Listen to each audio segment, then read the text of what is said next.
Bueno, bienvenidos a otro podcast de la revista 24 Cuadros. Mi nombre es Fabio Vallarelli, soy el editor de la revista. Estoy solo. Hoy esto es una situación muy triste, estamos en medio de una pandemia. Ni Castaño ni el resto de los redactores tienen coronavirus, por lo menos por ahora. Pero bueno, previendo esta situación de pandemia y de fin del mundo, que por supuesto no lo es, no solo lo estoy dramatizando, pero bueno, previendo esta situación, con Castaño decidimos equiparnos y mantenernos comunicados casi como radio aficionados vía la distancia de la internet, siempre y cuando la banda ancha de las toninas nos lo permita, ¿no? Entonces, dadas estas circunstancias, yo tengo un micrófono bastante decente, tengo una conexión a internet y la verdad es que al igual que ustedes, bueno, mentiría si dijera que tengo tiempo libre porque no tengo tanto tiempo libre, estoy trabajando muchísimo desde mi casa porque además hay muchísimas cosas que hacer vía home office y mi trabajo se está poniendo bastante picante y además tengo que preparar junto con Mariano y con otras amigues clases virtuales, o sea, es todo un quilombo.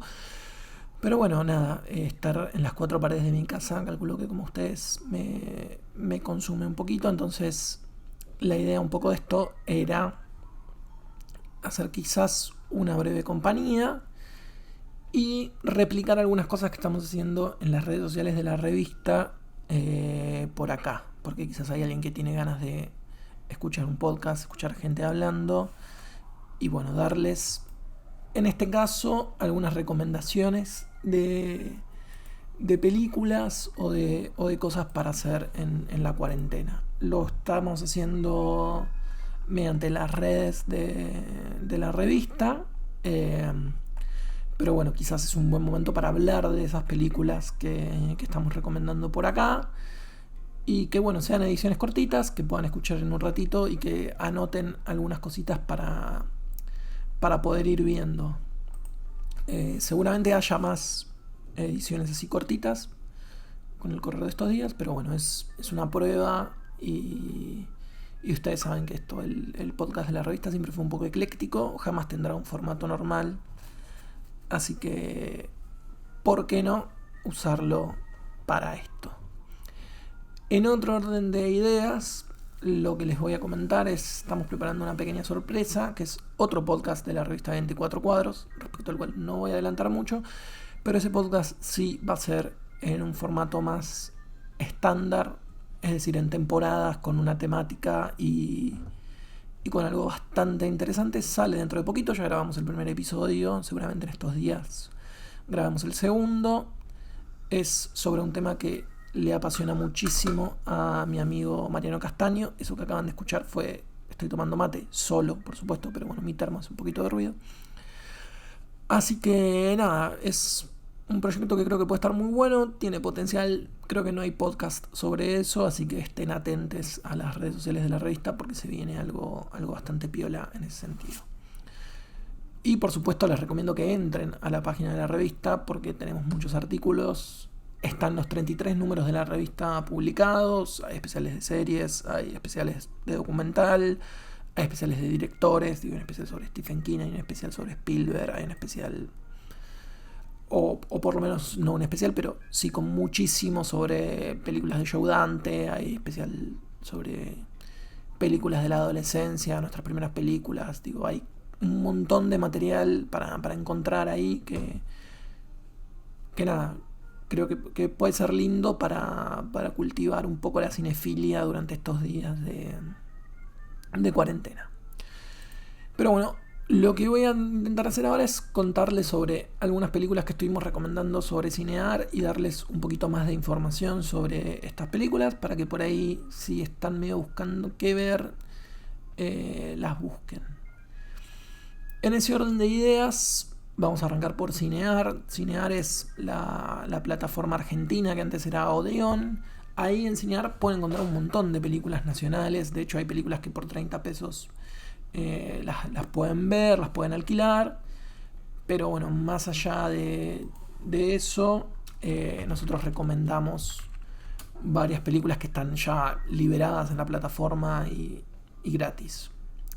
La primera de esas películas que yo les voy a recomendar es Fase 7. Fase 7 es la ópera prima de Nicolás Goldbart. Nicolás Goldbart es un montajista, si se quiere, de los más renombrados, con bastante laburo, con más prestigio del cine nacional, que hizo su primera película. Es interesante porque es una película sobre una pandemia, que yo tengo entendido que tenía que ver un poco con la psicosis que se había generado en su momento en el país por la cuestión de la gripe A. Así que nada, es una película que está bastante vigente, es una comedia, es casi una película de encierro en la que hay una pareja ya casi, si se quiere, icónica del cine nacional, que son Jasmine Stewart y Daniel Hendler. Después les voy a recomendar la otra película muy interesante de esta pareja. Y tiene un personaje muy interesante que interpreta a Yayo. No es común verlo a Yayo Guridy, el mismo del Cuarteto Obrero, haciendo este tipo de personajes, pero bueno, está medio en clave a lo que en su momento uno podría recordar de Daniel Arauz en El hombre de al lado, con ese tono más deadpan. Me parece que es una buena película de género, chiquita, sobre un cine bastante posible, que me parecería interesante que si alguno tiene ganas de explorar eso, que la vea. La segunda película que recomendamos es Villegas, de Gonzalo Tobal. Gonzalo Tobal es el director de Acusada.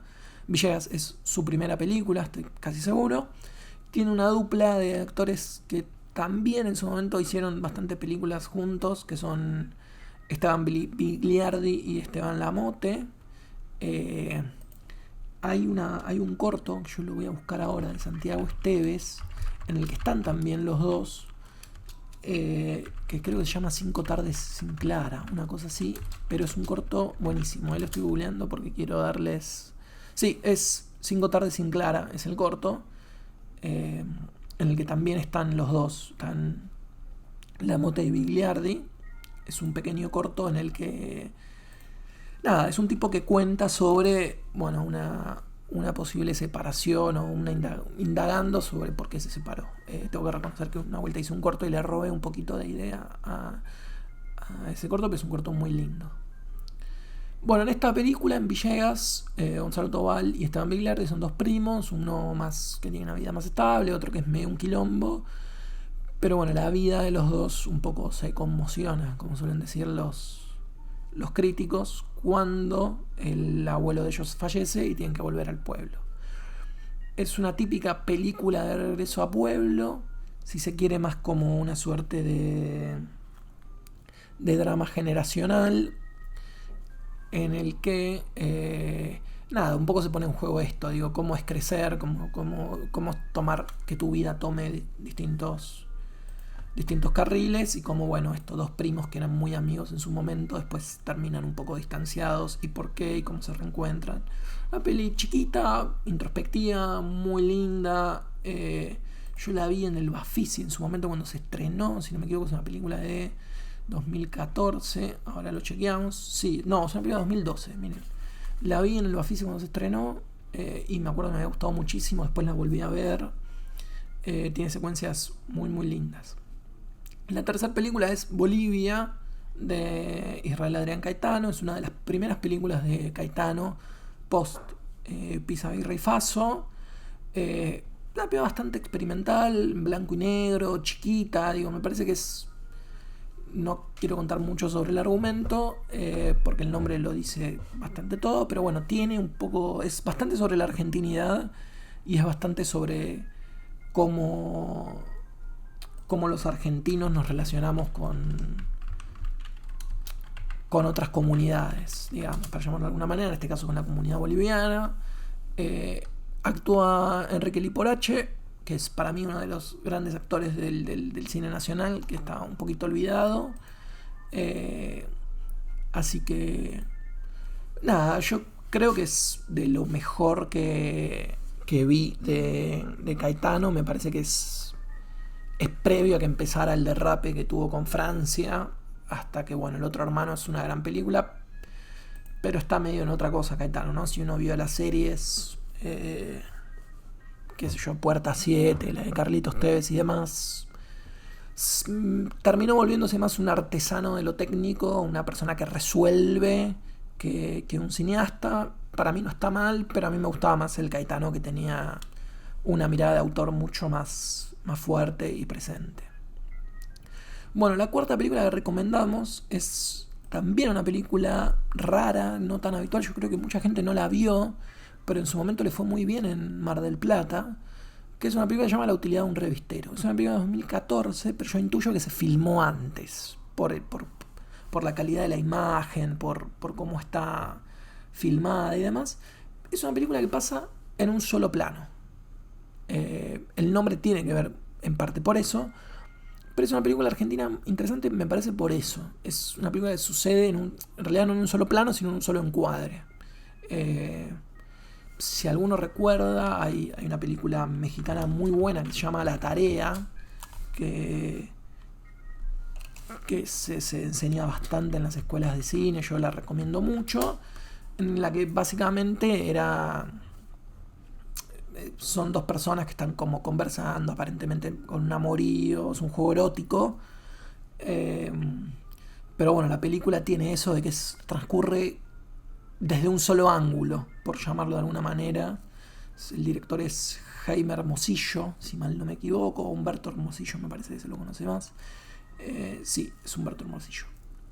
Y nada, es una película, para mí es una de las películas mexicanas que más me gusta, me parece que es una gran película para enseñar cine, la recomiendo mucho. La utilidad de un revistero me parece que como que toma muchísimas cositas de ahí. Si se quiere podría ser como una hermana medio lejana. La quinta película que recomendamos es Al Desierto, que es una película de Ulises Rosell. Ulises Rosell es la pareja de la protagonista de Valentina Bassi de la película. Es un tipo que viene mucho del palo de documental. Si ustedes recomendarán, tiene una gran película que se llama El Etnógrafo. También había hecho una película que en su momento fue bastante conocida, que se llamaba Sofá Cama, en la que estaba Cecilia Roth. Digo, es como su otra película así de ficción interesante. Es una película sobre una búsqueda en la Patagonia, pongámoslo ahí, no quiero como contar mucho. A mí en lo general todo lo que tiene que ver con la Patagonia, en este caso con el desierto patagónico, con lo árido, me parece que visualmente es muy rico, es muy interesante. Ulises Rosell lo aprovecha en esta película y tiene una gran actriz, en realidad tiene dos grandes actores que son Valentina Bassi, que es la actriz, la protagonista, que hace de un personaje como que uno no termina de entender nunca qué es lo que está pasando, lo que piensa por adentro, pero a la vez es muy expresivo. Y por el otro lado, también uno de los grandes actores del cine nacional, que es Jorge Cezanne. Jorge Cezanne es el otro protagonista, el que no es el Córdoba en Pisa Birra y Faso. Es el que hace de Pablo. Y además hay algo muy interesante con Jorge Cezanne, porque Jorge Cezanne trabaja mucho en cine. Jorge Cezanne es utilero en un montón de películas del cine nacional. Cuando no actúa se la rebusca un poco como utilero. Y hace poquito dirigió un corto al que le fue muy bien. Creo que era un corto sobre un boxeador. Ahora no me estoy acordando. A ver, vamos a buscarlo. Esto es casi como cine en vivo, gente. Pero desde que existe Google ya no... Se acabó un poco la ignorancia. Pero yo soy abogado y siempre lo que le digo a la gente es que uno no tiene que saber como todas las leyes, pero sí tiene que saber dónde buscar las cosas, ¿no? Como un código sirve para eso. Cuando uno tiene que buscar o tiene que resolver algún problema legal, bueno, lo que tiene que saber es dónde buscarlo. Google es un poco eso. Si uno sabe, en este caso Jorge Cezanne, que dirigió, lo va a encontrar al toque. El corto se llama Los Áridos. Un corto que le fue muy bien, estuvo en muchísimos festivales y si no me equivoco ya está disponible en internet para que lo puedan ver. Así que también es interesante recomendar que vean cortometrajes si tienen ganas. Es como un formato que nunca está muy claro. Yo creo que se usa mal. Para mí el cortometraje tiene una lógica propia que hay que explorar, pero tradicionalmente es como una herramienta del estudiante de cine, ¿no? Es como el pasito del estudiante de cine o de la persona que quiere hacer cine para llegar al largometraje. Tenemos muy pocos cortometrajistas, pero me parece interesante como formato, digo, es casi... Hay un texto muy lindo que habla sobre la estructura del cortometraje y un poco lo que... De lo que se trata es de esto de, bueno, pensar al cortometraje como una narrativa que tiene una lógica propia, como si uno quisiera hablar de la novela y el cuento corto o el relato corto, bueno, es semejante. Digo, la curva dramática en el cortometraje es prácticamente no hay, es una pendiente, digo, es como un pico de curva dramática porque no hay tiempo para desarrollar grandes tramas. En cambio, en un largometraje, bueno, si están un poco familiarizados con la estructura de 3 actos, ¿no? Es más una curva que tiene pendientes y que va subiendo, y un poco la idea es que vaya creciendo la tensión hasta el final o el interés hasta el final. Pero bueno, me parece que el gran error de los cortos es cuando tratan de ser películas cortitas. Cuando el cortometraje entiende y se mete dentro de una dinámica propia, funciona mejor. Así que les recomiendo ver cortos, porque los cortos que son buenos, como este que les recomendé de Santiago Esteves, 5 tardes sin Clara, o Los Crímenes, que también es otro corto de él, es un muy buen cortometrajista, tienen esto, entienden muy bien la lógica de cortometraje. La séptima película que recomendamos es Los Globos, de Mariano González. Es la ópera prima de Mariano. Es una película muy linda, habla sobre la relación entre un padre que de alguna manera se entera de la noche al día que es padre y bueno, tiene que asumir la responsabilidad de tener un niño más o menos criado, pero bueno, darle contención. La película es muy buena, tiene algo muy interesante, es la primera película de Mariano, labura con Alfonso, con su hijo, me parece que eso es, hay una dinámica ahí entre ellos dos que creo que hay ciertas cosas que solo se consiguen porque son ellos dos, y después Fernando Lockett, que es otra de los directores de fotografía así muy habituales que trabajan en el cine nacional, hace su trabajo, digamos, para suplir quizás ciertas cuestiones más técnicas o más de proceso de rodaje para que la película visualmente sea una película. Mariano no viene del palo del cine en el principio, digo, es un actor con trayectoria en teatro, y con alguna experiencia en cine y bueno, tenía muchas ganas de dirigir y logró hacer esta película. Sé muchas cosas sobre Mariano, pues Mariano es un amigo, laburamos juntos alguna vez, es una persona que le tengo mucho aprecio y es muy talentosa, así que recomiendo mucho que vean Los Globos. También recomiendo mucho su segunda película que está en Cinear, que se llama El cuidado de los otros, que estuvo en la competencia internacional del último Festival Internacional de Mar del Plata, ahí donde bueno, él actúa con Sofía Gala. También hay una pequeña participación de Eduardo Castro, así que nada, es una linda película, me parece, para ver. Es una película corta, una película que dura apenas 1 hora y 10, así que nada, es una buena duración. La octava película que recomendamos fue UPA, una película argentina. UPA es una película del 2007. Yo me acuerdo que vi UPA porque en su momento, no sé si alguien quizás menos centennial o menos millennial se acuerda, pero Musimundo había lanzado una suerte de digamos promoción o de distribución a lo Netflix. Netflix, para el que no sabe, comenzó siendo un sistema de envío de DVDs a tu casa, para competir con Blockbuster. O sea, en vez de ir y vos a alquilar, tenías un catálogo, pedías una película, te la mandaban a tu casa, la veías y la pasaban a buscar, te la mandaban por correo. En un momento Musimundo empezó a hacer eso.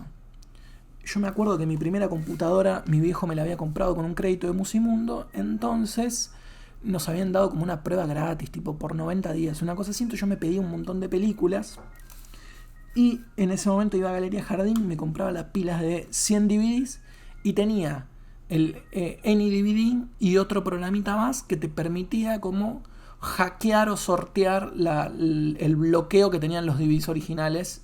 Entonces lo que hacía era, me agarraba esos DVDs y me los copiaba. Me pedía un montón de películas y me los copiaba. Perdón si esto está mal, digo, no quiero hacer apología del delito. Una vez el Chino Darín se enojó mucho conmigo porque supuestamente estaba recomendando devolver películas. Es una anécdota muy interesante para otro momento. Pero bueno, un abrazo al Chino Darín si en algún momento está escuchando esto. Yo creería que no. Si esto llega al Chino Darín, Chino Darín, está todo bien con vos, aunque te hayas enojado conmigo en aquella oportunidad. Pero bueno, UPA es una de las primeras películas que a mí me llegó por Musimundo. Y es una película de esas que después me quedó un poquito y que fue una influencia para algunas cosas que después escribí o que filmé. Que básicamente lo que cuenta es la historia de 3 amigos, un director de cine, una productora y una actriz, que están tratando de hacer una película. Y bueno, tiene como esto de tengo plata de un fondo y tengo una actriz de afuera y filmo algo. Y retrataba muy bien lo que era un tipo de cine independiente en su momento. Por supuesto, uno diría burgués de la FUC.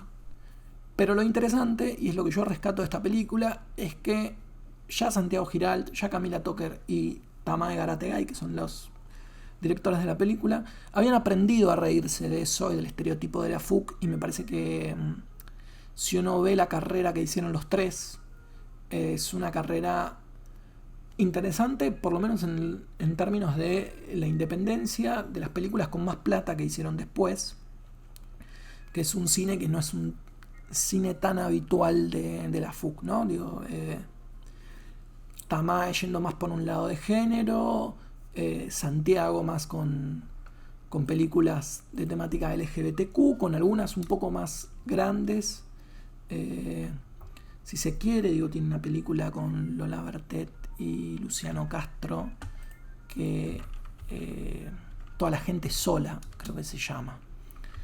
Que son películas que, si uno diría, para la FUC quizás no estarían tan bien vistas, y sin embargo es una película muy interesante. Lo mismo con Antes del estreno, que es una remake de una película de Cassavetes, de Opening Night, en la que protagoniza Erika Rivas, o con Anagramas o Primavera. Digo, son películas más chiquitas.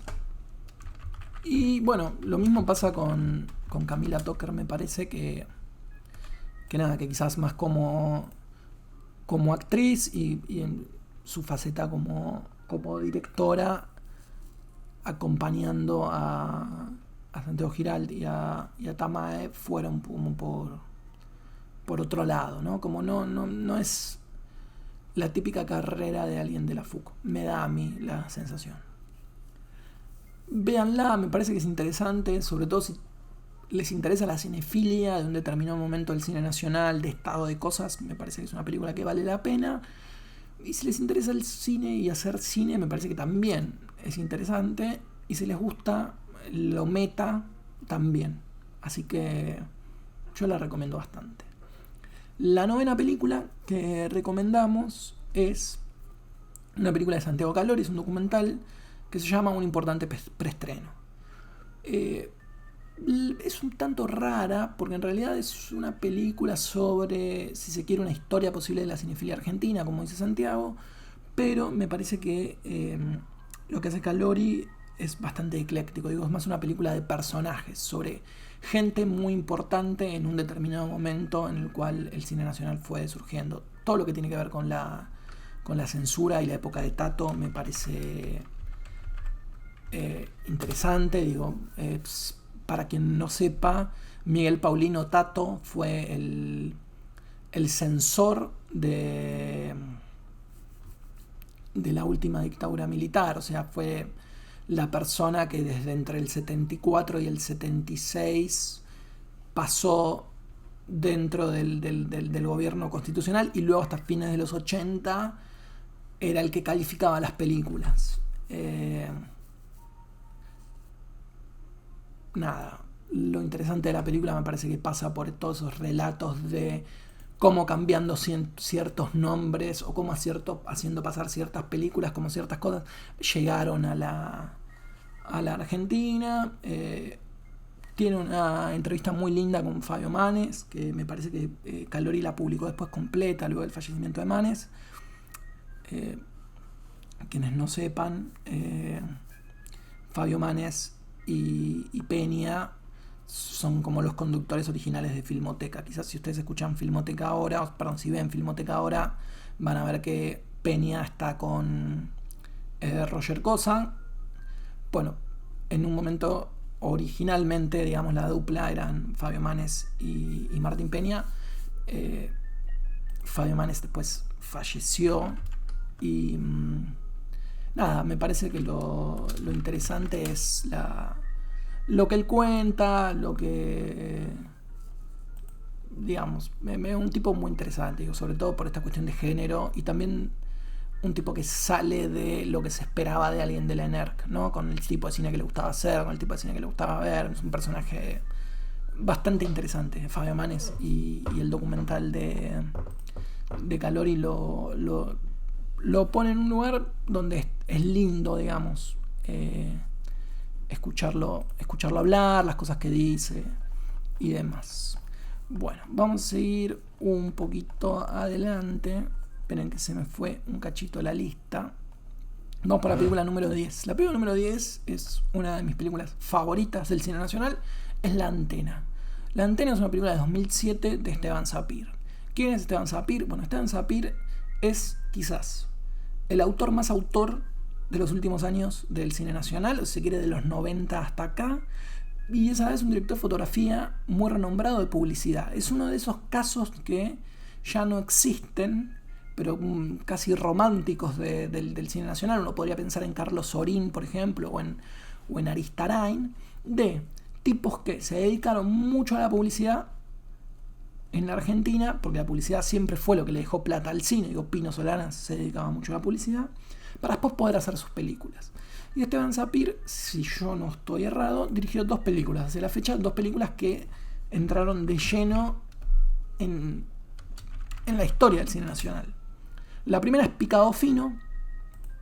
Picado Fino es una película que creo que no existe copia. Es la única copia que hay. Es una copia que está en YouTube, en digital, que se grabó una vez de televisión. Una película completamente experimental, donde Sapir como director de fotografía jugaba muchísimo con el encuadre y con la composición visual y con cómo a partir de el montaje y la textura de las imágenes se iba generando una historia. Uno podría pensar que es casi como algo de Sven-Maker sin Jan Sven-Maker, que es el cineasta de, por ejemplo, un corto muy conocido que se llama Food. Si no me equivoco, Sven-Maker era checo. Hoy sí, sería República Checa porque era de Praga, creo. Pero bueno. Tiene algo que ver con eso, tiene algo que ver con cierto cine experimental. Y fue una película que en su momento se volvió como muy de culto. Digo, uno de los actores es Ricardo Merkin, que es un tipo que después no trabajó mucho, pero es un actor bastante de culto del mundillo del cine. Estaba Ana María Junta, Belén Blanco era la protagonista. Digo, había como una cosa muy, muy interesante. Y casi 15 años después, en 2007, Picado Fino era del 93, Esteban Sapir estrena su segunda película, que es La Antena. Básicamente La Antena es también una película alegórica, pero muy de género, con un trabajo de fotografía pocas veces visto. Digo, hay como una cosa medio de Terry Gilliam del trabajo de Brasil, digo, de un mundo que es, si se quiere,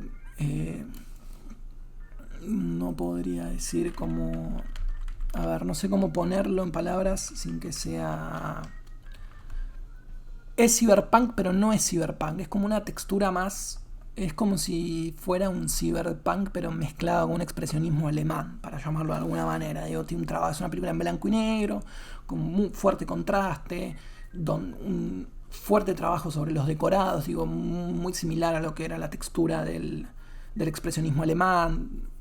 Digo, si se quiere, podríamos establecer una similitud con Metrópolis de Fritz Lang, digo, para ponerlo en algún contexto y que no sea solo El gabinete del Dr. Caligari, digo, como referencia. Tiene una historia, tiene un guión muy bueno, es mucho más narrativa que Picado Fino, me parece que en ese sentido es una película más interesante y básicamente cuenta en un Buenos Aires, yo creo que es Buenos Aires, pero bueno, donde la ciudad se queda sin voz. Y el único que tiene voz es un tipo que se llama el Señor TV, que es el dueño del canal de televisión. Perdón, no, el Señor TV no tiene voz, es la protagonista. Hay una sola voz que es Florencia Raggi, que es la voz, y bueno, y el señor TV la tiene como secuestrada, una cosa así. Bueno, a partir de ahí,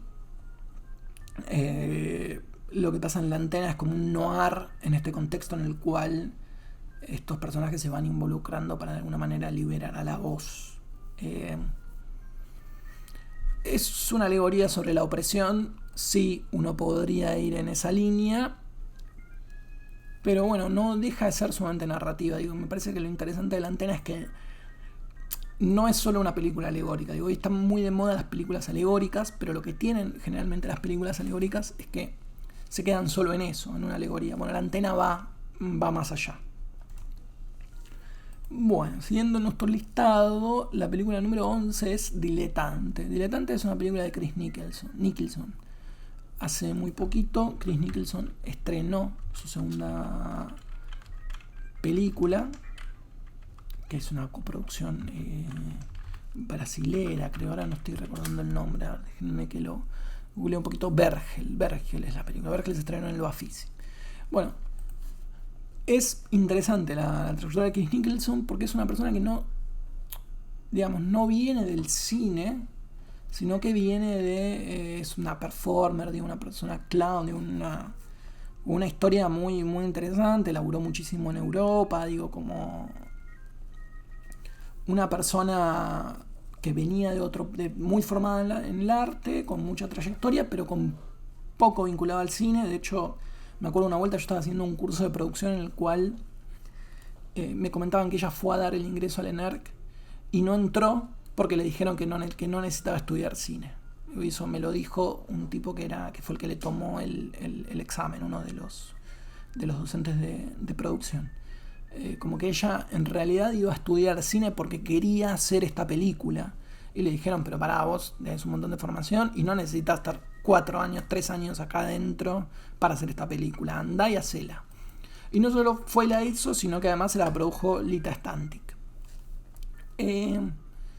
Es una película Diletante es una película que explora de alguna manera, como también le gusta decir a la crítica, perdón, me siento un snob diciendo todo esto, pero bueno, sería el término correcto, vamos a ser justos. Explora los límites entre la ficción y el documental. Y básicamente es un retrato que hace Chris de su madre, Bella Jordán. Y nada, es bastante interesante lo que cuenta. Es como la relación entre ellas dos. Hay como una cosa de un amor muy genuino.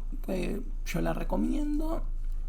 A mí es una película que me sensibilizó mucho, que me gustó mucho en su momento cuando la vi. Creo que vale mucho la pena. No es algo que se encuentra fácil tampoco enseñar, por eso la recomendación. Véanla.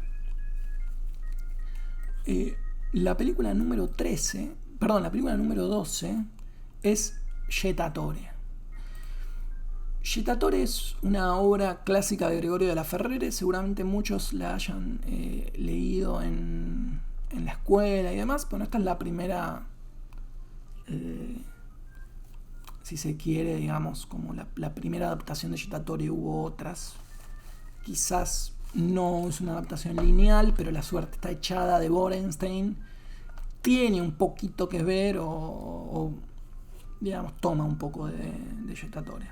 Es una película de un cineasta que hizo bastantes películas en la época del cine clásico nacional, que es Luis José Bayón Herrera. Quizás, quiero ver cómo... Es la época de oro del cine nacional, en la cual, la mayoría de las películas estaban protagonizadas quizás por tangueros, ¿no? Como, qué sé yo, se me viene a la mente, no es de él, es de Manuel Romero, pero un tropezón cualquiera en la vida, ¿no? Como de Manuel Romero, en la que estaba Alberto Castillo. O qué sé yo, películas él tiene una película con Pepe Arias también que se llama Fulmine, un tipo que laburó mucho. Me parece que vale la pena. El repertorio de cine clásico, de cinear, está medio flojo. De hecho, le falta una película de la que vamos a hablar después, o podemos hablar ahora. Es como la primera chapita que pusimos en el hilo de Twitter, que es Apenas un delincuente, de Hugo Fregonese. Es una película del 49, que bueno, básicamente cuenta, es un policial que cuenta qué pasa cuando uno se convierte en un delincuente. Tiene una carga moral muy fuerte, digo, pero para la época me parece que es interesante como la construcción narrativa que tiene apenas un delincuente. Digo, es una película que ya desde el primer plano, desde el plano de apertura que arranca con, no quiero mentir, digo, lo voy a poner para no equivocarme, pero si no me equivoco arranca como un plano del obelisco, la película, sí, exactamente, los títulos de Interamericana arrancan con un plano del obelisco y nada, digo, como tiene una construcción narrativa muy linda, es una película que está muy bien conservada, la copia en YouTube que compartimos es una muy linda copia. Y es una película cortita también, dura menos de 1 hora y media, 1 hora 25. Y creo que Hugo Fregonese también es de uno de los tipos interesantes de una época del cine nacional clásico.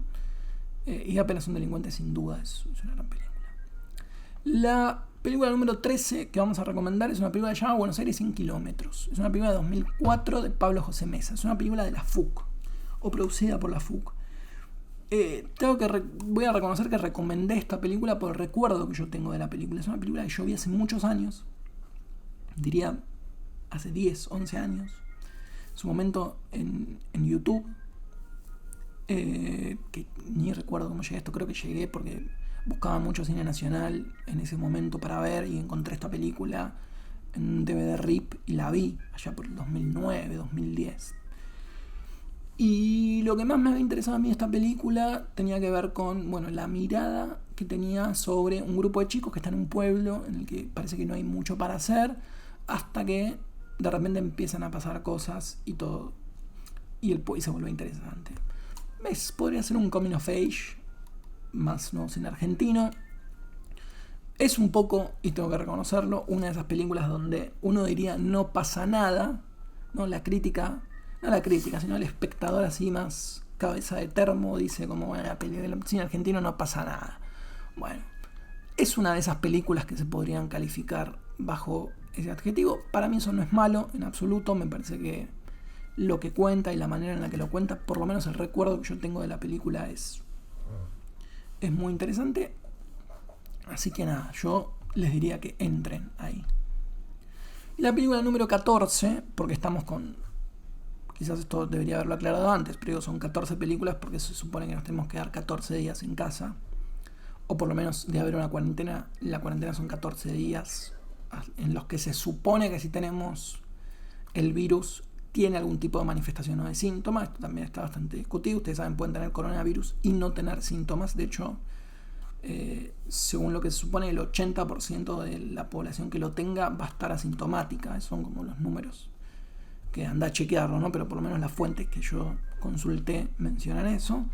Entonces nada, de tener algún síntoma se tendría que producir dentro de los 14 días y la idea es que haya 14 recomendaciones por plataforma para que sorteen esta cuarentena mirando una peliculita por día. Bueno, la película 14 es una de mis películas favoritas del cine nacional, que es Los Paranoicos. Por supuesto, no estoy diciendo nada nuevo recomendando Los Paranoicos. Los Paranoicos es la ópera prima de Gabriel Medina. Gabriel Medina es un gran guionista, es un tipo que no filma tanto como a uno le gustaría, es el tipo que hizo La Araña Vampiro también, y creo que tiene una tercera película que yo no vi, pero bueno, dirigió una serie para cinear que se llamaba El cielo de Bajo el cielo de Orión, una cosa así, que era sobre un grupo de adolescentes que era muy interesante. A ver, ¿cómo se llamaba? Porque esto también está en cinear. Así que ahí está, Buenos Aires bajo el cielo de Orión. Está entera para ver la serie. Está en YouTube o está en Vimeo, así que interesante porque era sobre chicos, trabajaba sobre adolescentes, era de género, me parece muy bueno. Pero bueno, esta es la ópera prima de Gabriel Medina. Gabriel Medina fue asistente de Cifrón. Uno de los personajes de Los Simuladores, por supuesto, recordarán que se llama Gabriel Medina. ¿Quién es Gabriel Medina? Bueno, Gabriel Medina es el personaje que interpreta Martín Seffel.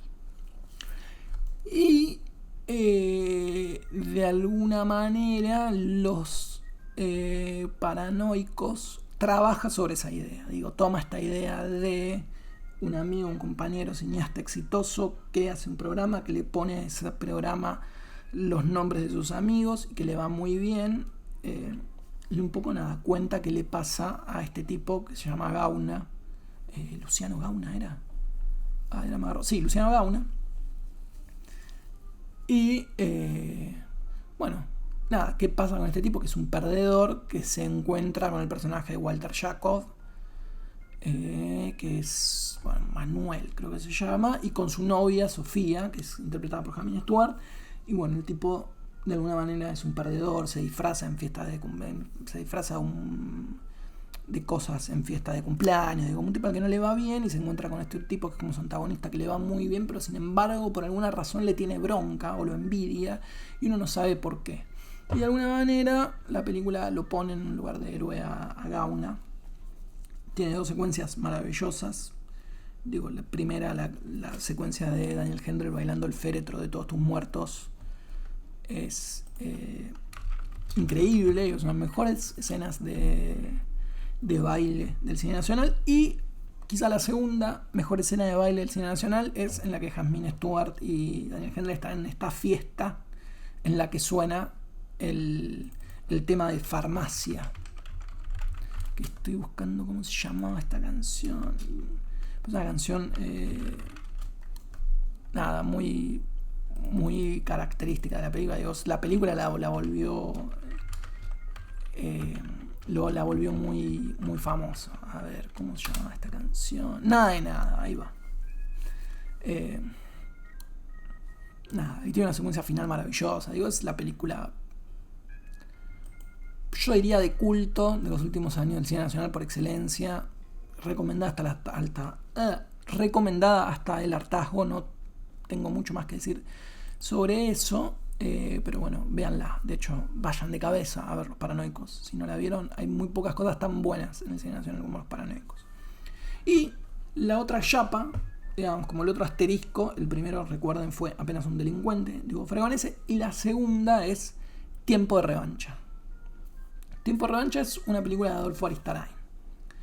Yo tengo una teoría sobre dos películas de Adolfo Aristarain que la voy a compartir en este preciso momento. Es algo que siempre hablo con el querido Castaño, y lo que yo le digo es que si uno toma Últimos días de la víctima, que es la película que hizo después Aristarain, y Tiempos de revancha, y la junta, es La conversación. Que La conversación es una película que Coppola hizo, si yo mal no me equivoco, varios años antes. Vamos a chequearlo en vivo, pero estoy casi seguro que esto fue así.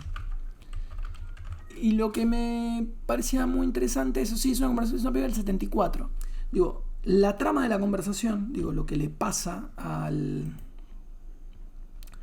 personaje principal de la película, el personaje que interpreta a Gene Hackman, este investigador privado, Harry Cole, es muy parecido, si se quiere, a la trampa que le ponen a Bengoa. En realidad, el personaje Federico Lupi en ambas películas, ¿no? Digo, por un lado está el crimen y por el otro lado está esta idea de el cazador casado.